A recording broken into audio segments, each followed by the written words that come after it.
My GF said, I love you, but I'm not ready for the boring couple life. I want to have fun before settling with someone safe like you. So I gave her all the freedom she wanted and lived my life without her. Months later, she wants us back. Hey Reddit, my girlfriend of 4 years told me she wanted to feel young and wild before settling down with me. She thought I'd just sit here waiting for her to come back.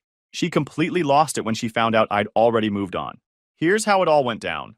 I, 32 male, spent 4 years with Tiffany, 29 female, thinking we were building something real.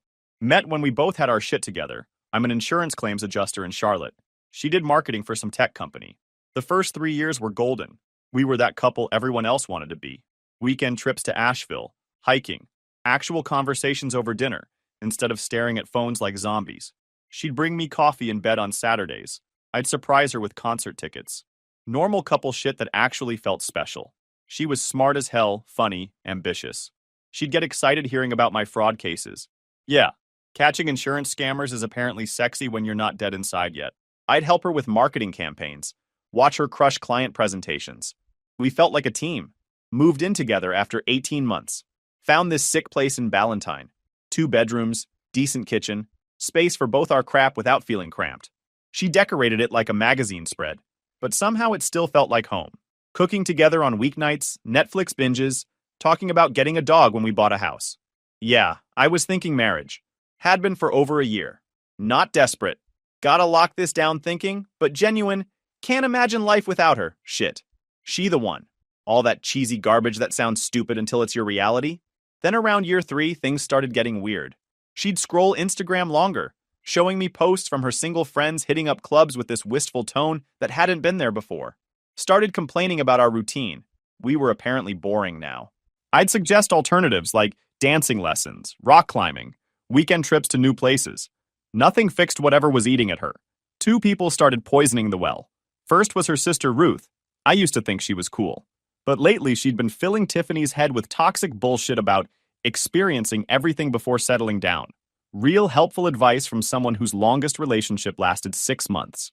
Ruth would show up for weekly coffee dates armed with Tinder horror stories, telling Tiffany she was wasting her youth acting like an old married woman. Then there was Brianna, Tiffany's new 23-year-old coworker, who treated Charlotte nightlife like her personal playground. This chick posted thirst traps with captions about living your truth and not settling for less. Started dragging Tiffany to girls' nights. My voice of reason? Hunter. My best friend Hunter saw right through the bullshit from day one. We've been tight since middle school, the kind of friendship where we can roast each other mercilessly, but would throw hands for each other without question. During one of our gaming sessions, we'd been running through some new RPG while Tiffany was out on another girls' night. Hunter paused mid-boss fight. Dude, your girlfriend's having a midlife crisis at 28. That's like mathematically impressive. She's just figuring some shit out. Yeah, she's figuring out how many dicks she can sample before settling for your reliable ass. Hunter never sugarcoated anything. I'm just saying, when someone starts acting like being with you is a prison sentence, maybe it's time to start planning your escape route. The red flags were waving, but I figured it was just a phase. Everyone questions their choices sometimes, right? I thought staying consistent, being the man she fell for, would snap her out of it. I was wrong. 2 incidents should have told me everything I needed to know. But when you're 4 years deep and planning a proposal, you convince yourself rough patches are just obstacles to overcome. First, the birthday disaster. Tiffany's 28th birthday fell on a Friday. I planned what I thought was perfect. Dinner at the place we had our first date, then surprise tickets to see this indie band she'd been obsessing over. Thoughtful, personal, romantic. She was weird during dinner, checking her phone constantly, giving one-word answers. When I presented the concert tickets thinking this would save the night, she barely looked at them. Turns out she already made plans with Brianna and the girls. Didn't bother telling me. We ended up at some trendy bar in South End, where drinks cost more than most people's hourly wage. I drove home alone while she stayed out until 3 a.m. She Ubered back and passed out on the couch without saying a word. Next morning, she acted like nothing happened. Thanks for a great birthday, babe. Like the previous night's humiliation never happened. Then there was that work event. 3 weeks later was Tiffany's company holiday party. I'd gone to this thing for 3 years running, always getting introduced as her boyfriend, making the rounds together. This time was different from minute 1. Tiffany found Brianna immediately and started treating me like her Uber driver instead of her date. She'd introduce me to new people as just Ryan, with no context about who I was or why I was there. When her boss asked how long we'd been together, Tiffany laughed and said we weren't putting labels on anything right now. 4 years together, living together for 2.5 years. My name was on the lease, my toothbrush was next to hers, but we weren't putting labels on anything. Then this new guy Derek showed up, some hotshot account manager, maybe 26, with one of those man buns that screams, "I peaked in college." Guy spent the entire night complimenting Tiffany, bringing her drinks, making inside jokes about work shit I wasn't part of. And Tiffany? She loved every second of it. When I tried joining their conversation, Derek would steer it toward work topics I couldn't contribute to. When I suggested we dance, Tiffany was too busy networking. When I asked if she wanted to get some air, she told me to stop hovering. The ride home was silent until we hit our parking garage. Derek seems nice, I said, testing the waters. He is. Really adventurous, you know. Makes me feel like there's so much I haven't experienced yet. That night, lying next to someone who was mentally already gone, I should have started planning my exit. Instead, I started researching rock climbing gyms, trying to figure out how to become the exciting guy she wanted, instead of accepting that the problem wasn't who I was. It was that she didn't want me anymore. Hunter called while I was spiraling through Google searches for fun activities for couples. Dude, why are you online at 2 a.m. looking up skydiving lessons? I'm just trying to be more spontaneous. Ryan, my man, listen carefully. If someone makes you feel like you need to become a different person to keep them interested, that person is not for you. Also, you're afraid of heights, you absolute walnut. The ring in my sock drawer felt heavier every day, but I kept telling myself this was just a rough patch. I was working overtime to save something that was already dead. The conversation that ended everything happened on a Tuesday night in March. I'd just finished reviewing a complex fraud case when Tiffany sat down with that look. You know the one. The "we need to talk" face that makes your stomach drop. The break proposal. She launched into what was clearly a rehearsed speech about how she'd never really lived and needed to experience what it's like to be young and free before settling down with someone safe like me. Safe. There it was.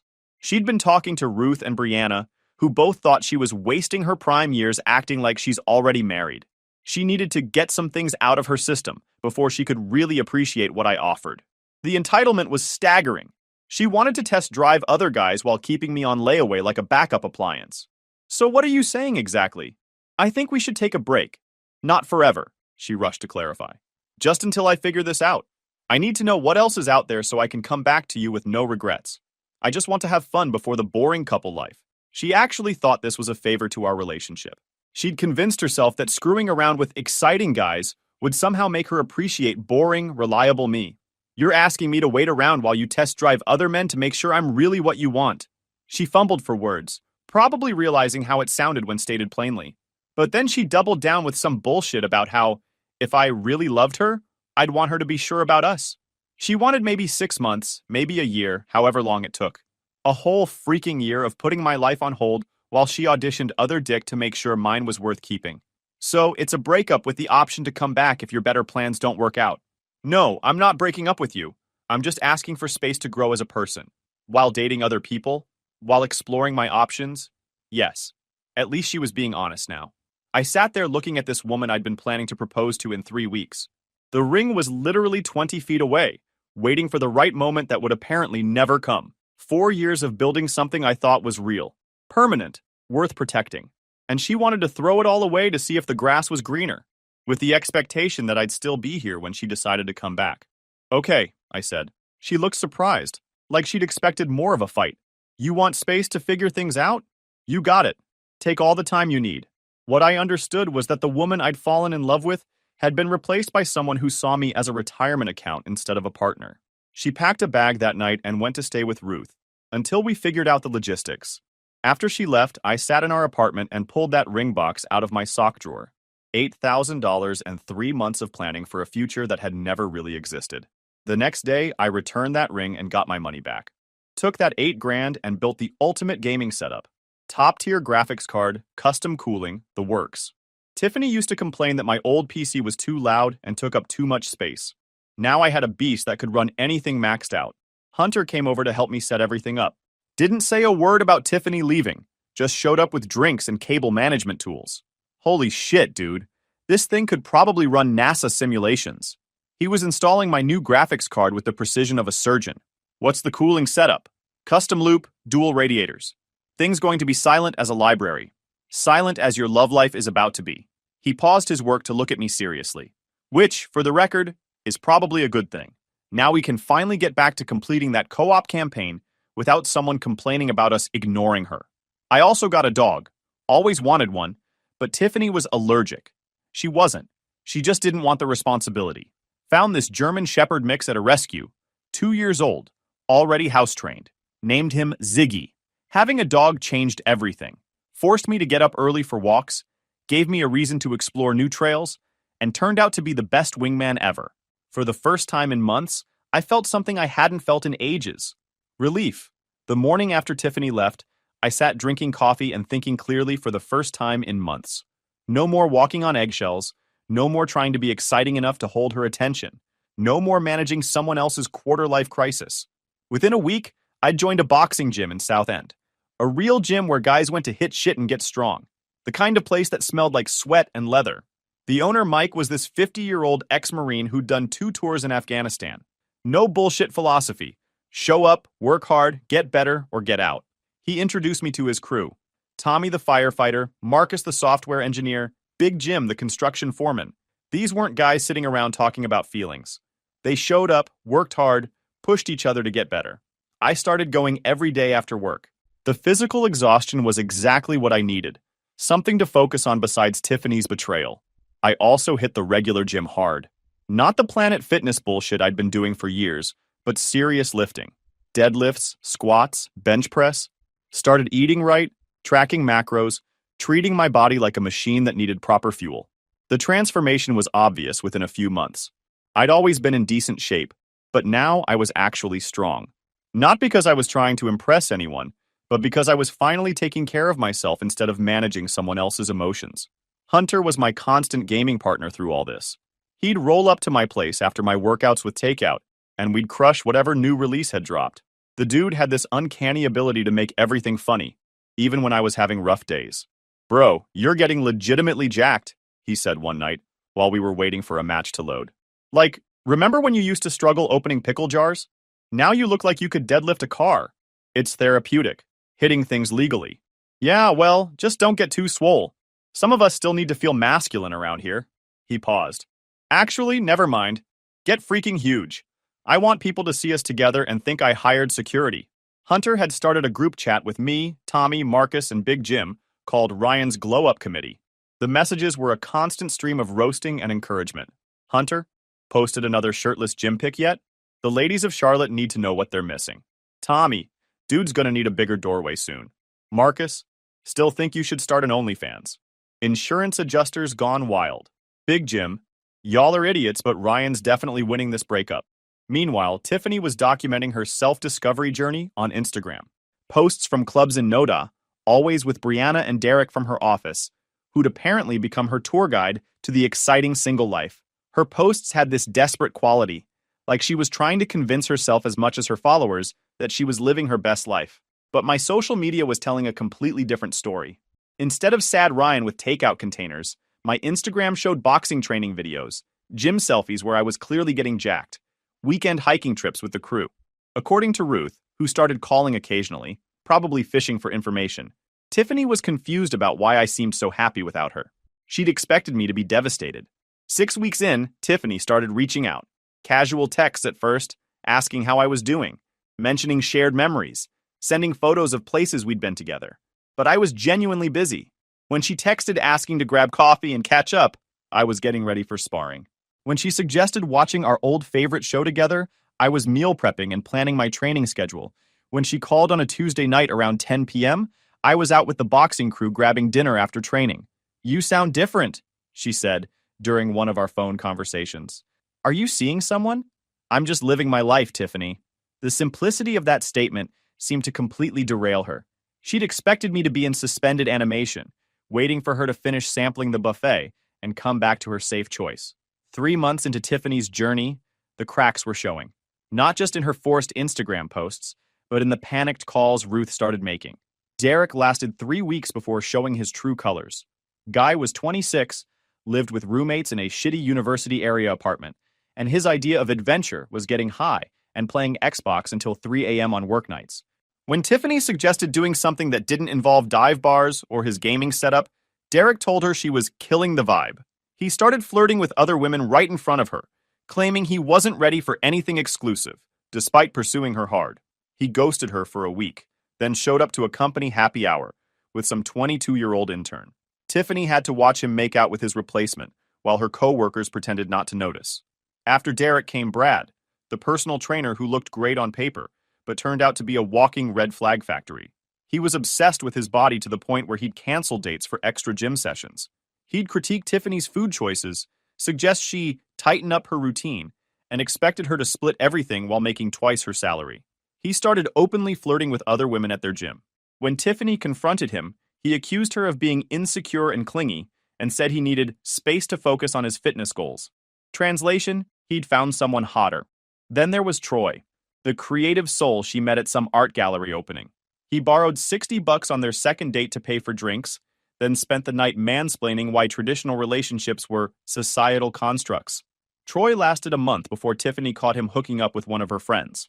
Each failure hit harder because Tiffany had burned bridges to chase these losers. She'd bragged to everyone about how much better life was without boring, predictable Ryan. Now she was getting played by guys who wouldn't have lasted a week in my world. Her friend group imploded spectacularly.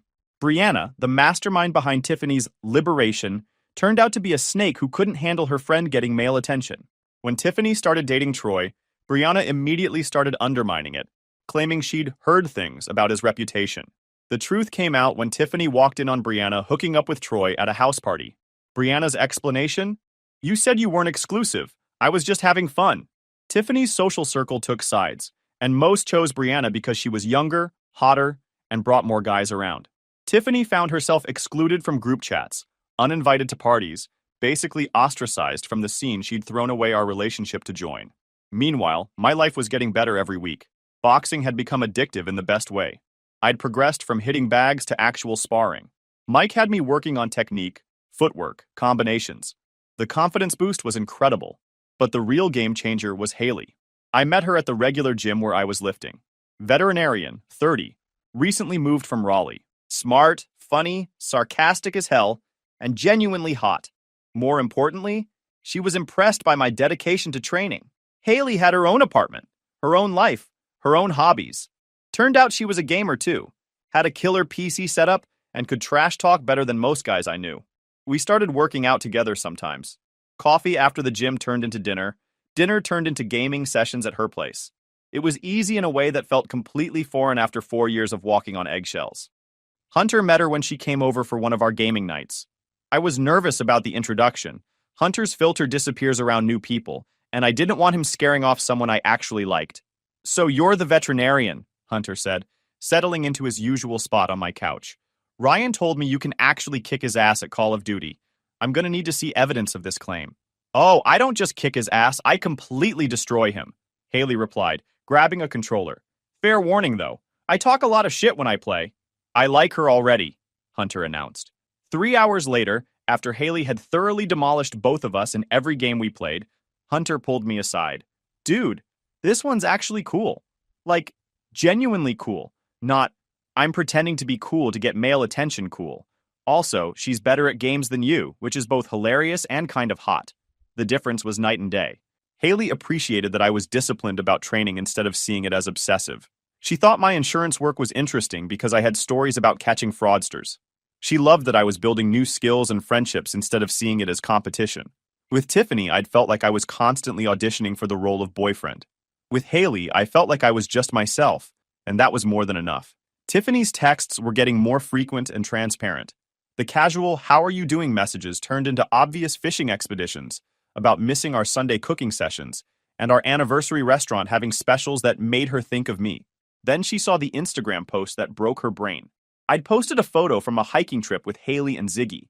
Nothing coupley, just the three of us at a scenic overlook. Haley looked incredible, natural beauty, genuine smile, clearly comfortable in her own skin. The complete opposite of the try-hard club photos Tiffany had been posting.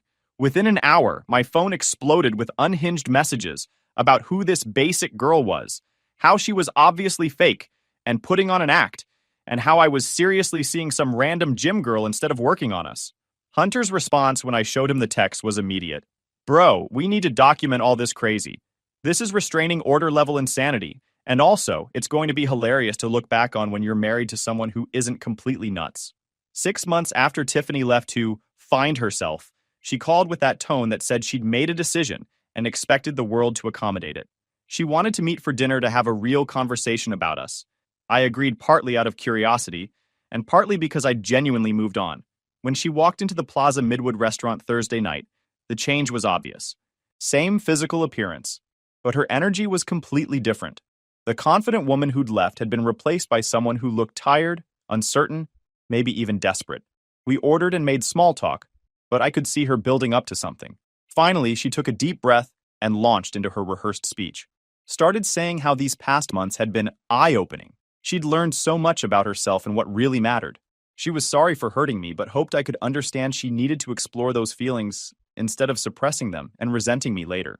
Still making it sound like cheating on me was actually a favor to our relationship. Everything she'd experienced out there just confirmed what she already knew deep down. I was her person, the one she wanted to build a life with.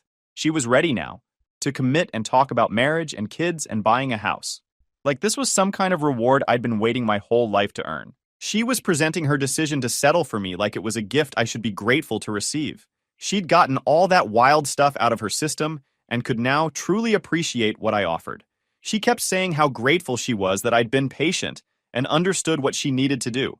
You were right to wait for me, she said with a smile that probably would have worked 6 months ago. I know it was hard, but this is exactly why we're perfect together.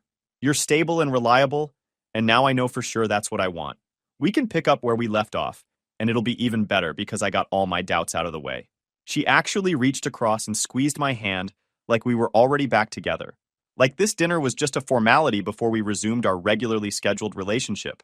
I'm thinking we could move somewhere bigger, she continued, apparently having planned our entire future during her Uber ride over. Maybe start looking at houses in Myers Park? I know you've been saving money, and my career is really taking off now. We could be engaged by Christmas if we wanted. I listened to her entire presentation without interrupting, watching this woman who had once been the center of my universe, trying to reclaim a position that no longer existed. When she finished, I was quiet for a long moment. I was amazed at how completely different I felt sitting across from her. Tiffany, I think there's been a misunderstanding. I wasn't waiting for you. The confusion that crossed her face was almost comical, like I'd told her the sky was green. What do you mean you weren't waiting? We agreed to take a break so I could figure things out. And now I have. This is what breaks are for, Ryan. Apparently, she thought taking a break was like hitting pause on Netflix. Everything would be exactly where she left it when she decided to resume. I'm seeing someone seriously now. Haley. She's a veterinarian, and she chose me first, not after exhausting other options. The change in her face was immediate and ugly. Her whole entitled confidence crumbled into something petty and vicious. Are you freaking kidding me? Her voice got loud enough that other diners started looking over. You're seriously throwing away 4 years for some random bitch you just met? Her name is Haley, and I don't give a shit what her name is. What does she even know about you? Does she know you hate mushrooms? Does she know you get weird about horror movies? Does she even make good money? Veterinarians don't make shit, Ryan. I looked it up. You're going to struggle financially with someone like that when you could have me. She chose me, and I'm happy with her. It's over, Tiffany. But I chose you, Tiffany said, her voice getting shrill. I could have stayed with any of those other guys, but I chose to come back to you. The lies were pathetic. You didn't choose me. You chose to explore your options while keeping me as backup. That taught me the difference between being someone's safety net and being genuinely wanted.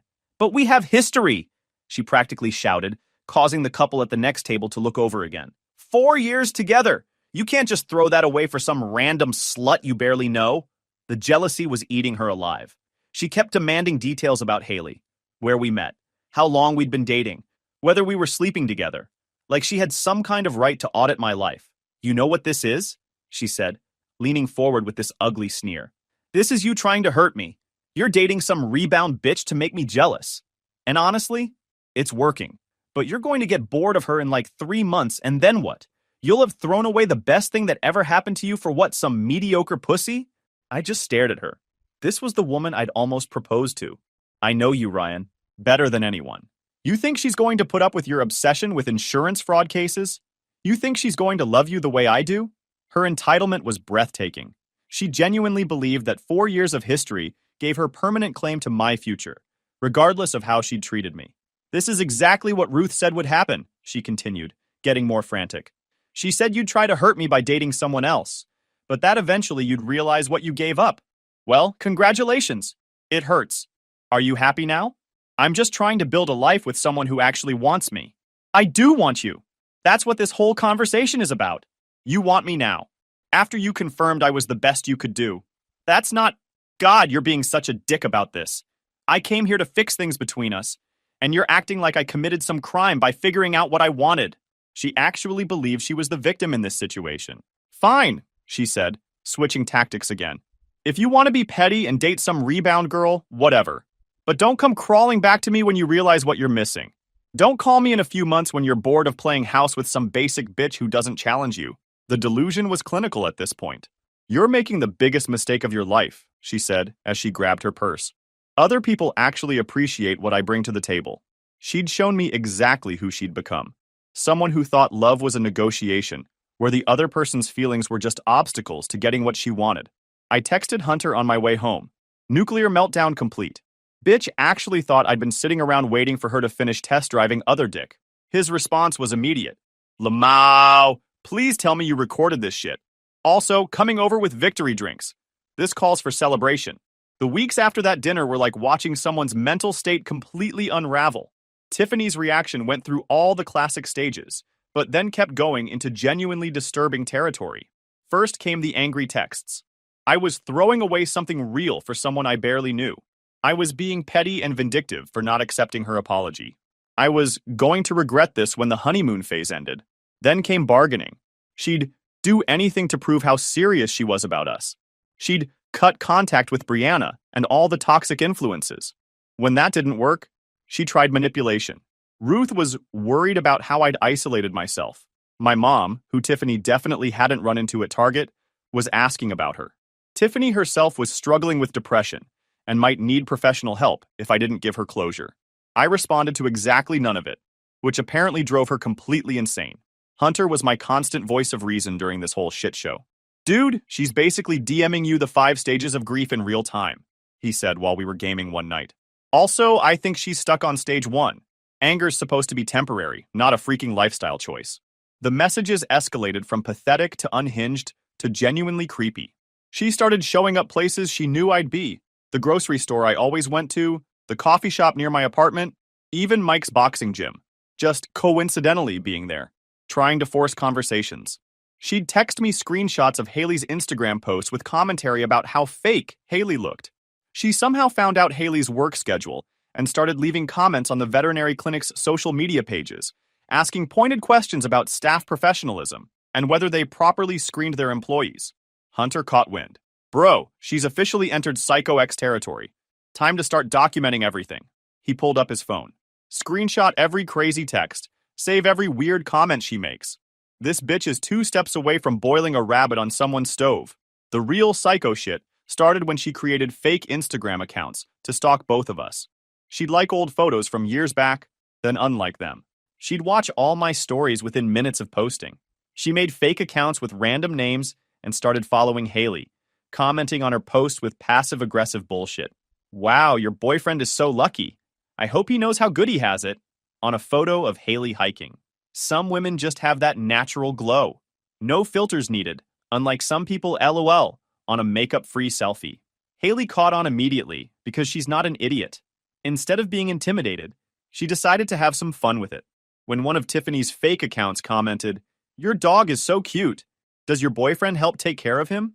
Haley replied, "Thanks. Yeah, my boyfriend is amazing with animals. Way better than my ex's ex who was apparently allergic to responsibility." Tiffany's fake account started getting more aggressive. The back and forth was freaking brutal. Haley was absolutely roasting Tiffany without even knowing her real name, just based on the obvious desperation behind these fake accounts. Every response was perfectly crafted to hit exactly where it would hurt most. The breaking point came when Tiffany started showing up at Haley's work. She'd bring some random dog in for consultation and try to pump the staff for information about Haley's schedule, her relationship status, whether she seemed stable or was just rebounding. Haley's coworkers told her about the weird woman asking invasive questions, and Haley immediately put two and two together. That's when she screenshotted everything and sent it to me. The fake account messages, the work stalking, the social media harassment, it was all documented. We had been collecting evidence. Your ex is completely unhinged, Haley said when she showed me everything. This isn't heartbreak, this is obsession. And honestly, it's starting to feel dangerous. She was right. When Tiffany started driving by Haley's apartment building, Haley caught her on the security cameras. We decided enough was enough. I filed for a restraining order. Hunter came with me to the courthouse for moral support, and because he wanted to see justice served in real time. This is like Christmas morning, he said, as we walked up the courthouse steps. Watching a crazy ex get legally bitch-slapped for being a stalker? Peak entertainment right here. The restraining order process was surprisingly straightforward when you have that much documented evidence. Screenshots of the fake accounts, security footage of her stalking Haley's apartment, witness statements from Haley's coworkers about the consultation visits. It painted a clear picture of escalating harassment. Tiffany showed up to the hearing looking like she'd crawled out of a dumpster. The obsession had clearly taken a toll. She tried to play victim, claiming she was just concerned about my mental health and that Haley was manipulating me against old friends. The judge wasn't buying it. The restraining order was granted for 1 year, with possible extension if needed. No contact, no social media interaction, no showing up at places she knew we'd be. Violation would result in immediate arrest. Tiffany looked like someone whose entire reality had collapsed. She'd gone from a confident woman exploring her options to restraining order recipient in less than a year. Haley and I went out for dinner to celebrate that night, because we could finally move forward without looking over our shoulders. 3 months after the restraining order, Ruth called to tell me Tiffany had moved back to her hometown in South Carolina. Apparently, the social isolation, job stress from her workplace harassment incidents, and legal costs had become too much to handle in Charlotte. She seems to be getting help, Ruth said. I think she finally realized how badly she messed up. Good for her, I said, and meant it. 6 months later, Haley and I moved in together. She brought her books and plants and coffee addiction. I brought my training gear and my understanding that love shouldn't feel like work. Hunter helped us move, naturally turning the whole process into a roast session about my organizational skills and Haley's book collection. Jesus Christ, Haley. How many books about veterinary medicine do you need? Are you planning to operate on dinosaurs? He was carrying a box labeled textbooks, heavy as hell. Says the guy who owns 17 different gaming keyboards. Haley shot back. Those are specialized tools. You just have 17 books about cow diseases. A year after that, we got engaged. The proposal wasn't some elaborate Instagram production, just the two of us after a morning hike, both sweaty and tired, and absolutely certain this was what choosing each other looked like. Hunter's reaction when I told him, "About damn time. I was starting to think you were going to propose to your protein powder instead." Tommy and the boxing crew were at the wedding. Marcus's side business had taken off, and he flew back from a client meeting just to be there. Big Jim handled all the setup because the man could build anything. Hunter was my best man, obviously. His speech was a perfect blend of roasting and genuine sentiment. I've known Ryan since we were 12, and I've watched him make exactly one good decision in his entire life, dumping the psycho and marrying the veterinarian. After the wedding, Tiffany sent me one message from an unknown number. I hope you're happy. I know I messed up, and I am really sorry. Congratulations. Tess, I never replied, but I genuinely hope she finds what she wants. Whatever second chances she gets, it won't be with me.